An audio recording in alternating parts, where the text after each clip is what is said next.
Mata. Pag naasar siya sa kamay ko kasi nagalaw, hindi niya makagat. Ang gagawin niya, tatakbo siya doon, kinakagat niya yung ilong. Yan, tanggalin mo yung mata. Sige. Yan. Sirain mo, bilis. Yung kabila na. Masira ulo kayo talaga. Yung ilong, ito. Ayan, o. Ayan, o. Yan, yan. Tanggalin mo.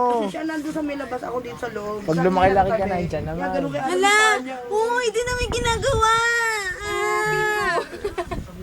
Ganyan ginagawa niya pag di siya nakakaganti sa akin. Hindi kita. Kaya kailangan niya ng ng yung parang titer, yung buto. Yung gigigil eh, no? Kapag laro. Hiya! Naglilinis. Hiya! No. No, pay ko pa. Hiya! Tinan mo, hiya! Kasama ko sa bukas sa office, distribution ng brownie. Ano ba yan? Eh, naiwanan ko yan dito. Sa palagay sa iwanan. Gayun pong model po ng down. Hoy! Okay. Pati tape eh. Pati si Scotch Kasi tape. pinapatulan.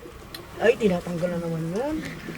Ano mo, pabiga mong ganyan. O, dito ka, o. Yan, diyan ka, o. Si Mami ba nagtag sa inyo kanina? Ito kaya. Ano sabi? Ate Checha, ano ba? Si Ate Cheche din sa akin. Mami, nung may kwento lang daw niya.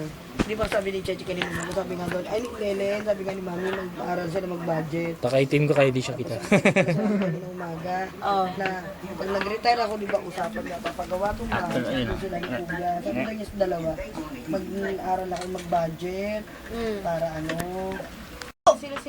pati dyan, sabi niya hindi. Tapos nag-CR daw siya sa naman siya. Tulog. Ibalik na niya, meron na Tas sumisiksik. sabi daw niya, ba't natawag? Nag-reply si Cheche, all caps. Ba't kita tatawagan? Hindi mo lang naman si Kuya, si Mark. Sabi niya kay mami ko. Eh, sino bang